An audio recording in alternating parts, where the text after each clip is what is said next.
का कहानी पढ़ रहे हैं हम। कल हमने सूरदास की झोपड़ी का पहला पड़ाव कहानी का पार कर लिया था, जहाँ पे सूरदास अपनी पोटली को ढूंढ रहा था, परंतु जहाँ पे उसे अपनी पोटली नहीं मिलती है, झोपड़ी की राख में वो अपनी पोटली ढूंढता रहा, परंतु उसे पोटली नहीं मिली।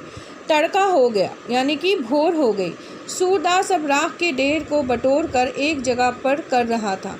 आशा से ज़्यादा दीर्घजीवी और कोई वस्तु नहीं होती है, तो अब वो राख की ढेर को बटोर रहा था और एक स्थान से दूसरे स्थान रख रहा था। उसे आशा थी कि कहीं ना कहीं उसे वह पोटली मिल जाएगी। उसी समय जगधर आकर बोला, सूर्य सच कहना, तुम्हें मुझ पर शुभा तो नहीं, कहीं तुम मुझ पर शक तो नहीं कर रहे हैं? सूर्य को शुभा तो था, पर उसने इसे छिपा कर कहा, तुम्हारे ऊपर क्यों शुभा करूँगा, तुम पर क्यों शक करूँगा, तुमसे मेरी कौन सी दुश्मनी थी?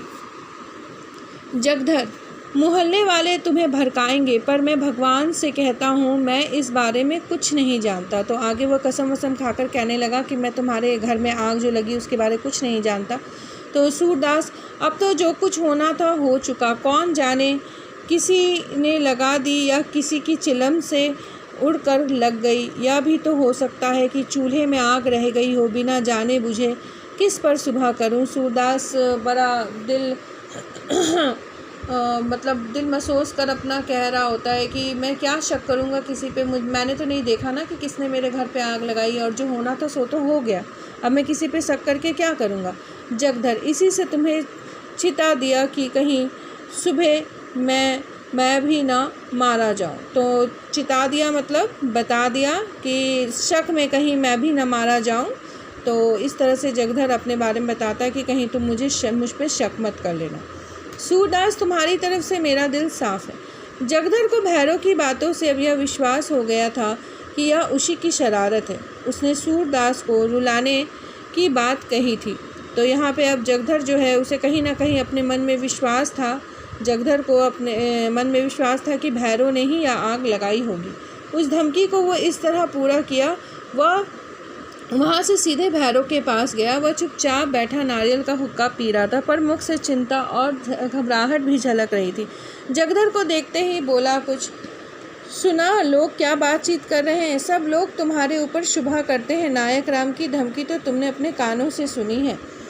यहाँ ऐसी धमकियाँ की परवाह नहीं है। सबूत क्या है कि मैंने आग लगाई है झोपड़ी में? जगधर, सच कहो, तुम्ही ने लगाई है? हाँ, चुपके से एक दिया सलाई लगा दी थी। मैं कुछ पहले ही समझ गया था, पर तुमने बुरा किया। झोपड़ी जलाने से तुम्हें क्या मिला? 2-4 दिन में फिर दूसरी झोपड़ी तैयार हो जाएगी। कुछ हो, दिल की आग तो ठंडी हो गई। या देखो। यह कहकर उसने एक थैली दिखाई जिसका रंग धुएं से काला हो गया था। जगधर ने उत्सुक होकर कहा, इसमें क्या है? इसमें तो रुपए हैं। यह सुभागी को बहका ले जाने का बहाना है। सच बताओ, ये रुपए कहाँ मिले? उसी झोपड़ी में बड़े जतन से धरन की आड़ में रखे हुए थे। पाजी रोज राहगीरों को ठग कर पैसे लाता था और इसी थैली में रखता था। मैंने गिने हैं, 500 रुपये हैं। न जाने कैसे इतने रुपए जमा हो गए। बच्चों को इन्हीं रुपयों की गर्मी थी, अब गर्मी निकल गई। अब देखो किस बल पर उछलते हैं। बिरादरी को भोज भात देने का सामान हो गया, नहीं तो इस बखत रुपए कहाँ मिलते। आजकल तो देखते ही हो, लुटेरे के मार बिक्री कितनी मंदी है। तो यहाँ पे जगधर भैरव के पास जाता है और भैरव से पूछता है कि तुमने आग लगाई थी झोपड़ी में? तो भैरव बिल्कुल आराम से कह देता है, निसंदेह होकर के कि हाँ, ये मैंने ही आग लगाई थी, बताओ क्या करना है। और सिर्फ आग नहीं लगाई थी, वहाँ से चोरी भी की है। मैंने एक थैला चुराया है जिसमें पैसे हैं, और सूरदास ने वो पैसे जमा किए थे और अपने आप को वह गरीब बताता था, दूसरे की मदद करता था। ये पैसे सुभागी नाम की एक युवती है, उसको बहकाने में बड़े काम आएंगे। तो जगधर को बड़ा अफसोस होता है कि ये पैसे इसके पास कैसे आ गए, क्यों आ गए। तो जगधर कहता है, मेरी सलाह तो है कि रुपये उसे लौटा दो, बड़ी मेहनत की कमाई है, हजम नहीं होगी तुम्हें। जगधर का दिल खोटा नहीं था। आदमी वो खराब नहीं था, पर इस समय उसने यह सलाह नेक नियत से नहीं दी थी, बड़े हसद से दी थी कि कैसे उसे ये पैसे मिल गए। वो असहाय था कि भैरव के हाथ इतने रुपए लग जाए। भैरव आधे रुपए उसे दे देता तो शायद उसे तस्कीन हो जाता, पर भैरव ने ऐसा नहीं किया। भैरव उसे पैसे नहीं देना चाहता था। भैरव से यह आशा नहीं की जा सकती। बेपरवाही से बोला, मुझे अच्छी तरह हजम हो जाएगी, हाथ में आए हुए रुपए को नहीं लौटा सकता। उसने तो भीख मांग कर ही जमा किए हैं, गेहूं तो नहीं तौले थे। तो यहाँ आके जो है भैरव जो है वो बड़ी बेपरवाही से कहता है कि नहीं, मैं पैसे तो वापस नहीं करूँगा। उसने भीख मांग कर ही जमा किए हैं, कोई सामान बेचकर थोड़ी जमा किए हैं, मैं ये पैसे नहीं दूंगा। जगधर, पुलिस सब खा जाएगी। भैरव, सूर्य जो है यानी सूरदास जो है वो पुलिस में नहीं जाएगा, रो धोकर चुप हो जाएगा। जगधर, गरीब की हाय बड़ी जानलेवा होती है, तुम्हें उसकी बद्दुआ लग जाएगी। भैरव, वह गरीब है, अंधा होने से गरीब हो गया। जो आदमी दूसरों की औरतों पर डोरे डालता है, जिसके पास सैकड़ों रुपए जमा हो, जो दूसरों को रुपए उधार देता हो, वह गरीब है। गरीब जो कहो तो हम और तुम हैं। घर में ढूंढ आओ, एक पूरा रुपया न निकलेगा। ऐसे पापियों को गरीब नहीं कहते।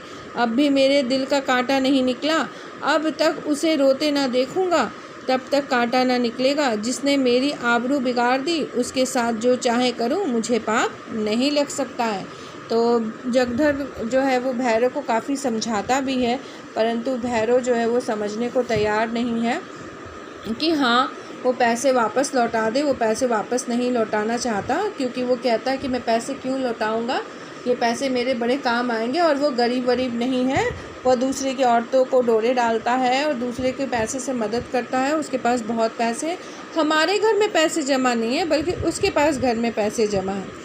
जगधर का मन आज खोंचा लेकर गलियों का चक्कर लगाने में न लगा।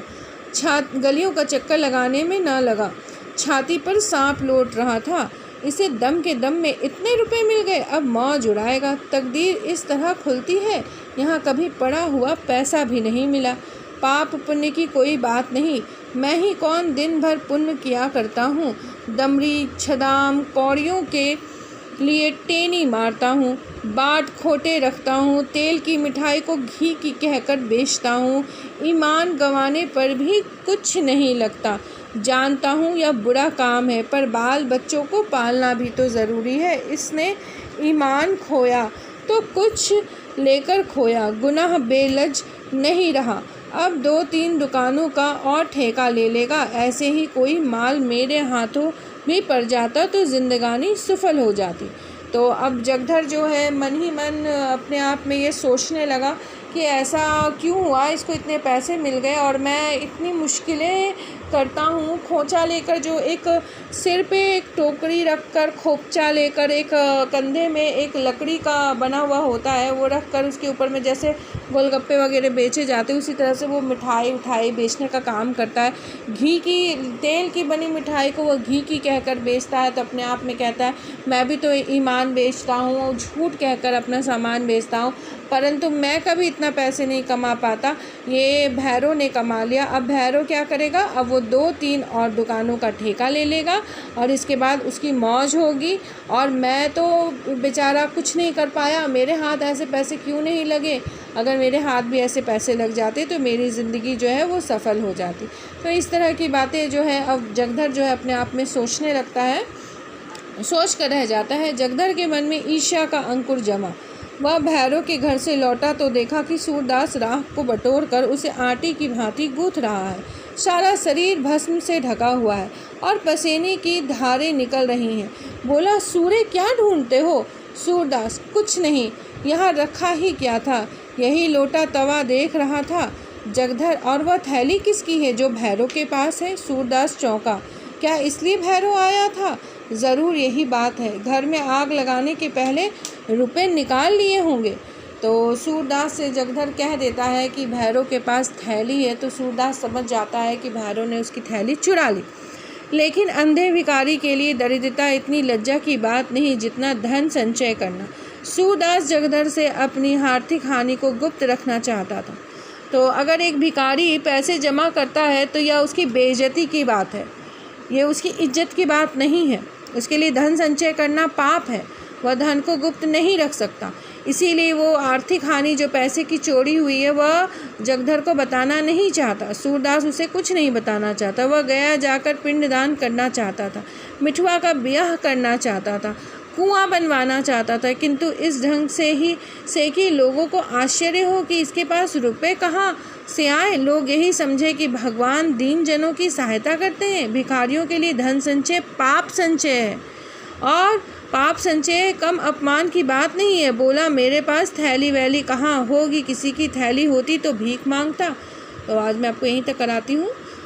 सूरदास ने साफ इनकार कर दिया कि उसकी थैली नहीं है।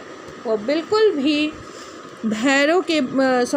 थैली के बारे नहीं बताना चाहता जगधर को कि भैरव ने उसकी थैली ले ली जिसमें पैसे थे, क्योंकि वो जानता है कि एक भिखारी के लिए धन जमा करना अपने आप में एक पाप है। इसीलिए वह किसी को भी यह बात नहीं बताना चाहता कि उसने पैसे जमा किए थे, और वो पैसे का उपयोग भी नहीं कर पा रहा था। क्यों पैसे का उपयोग करने से लोग पता नहीं शक करते, इसके पास इतने पैसे कहाँ से आ गए। वह इसीलिए गया जाना चाहता था, पहले पिंड दान करना चाहता था, परंतु वह यह सब कुछ नहीं कर पाया और उसके पैसे जो हैं चोरी हो गए। आज यहीं तक पढ़ते हैं। धन्यवाद।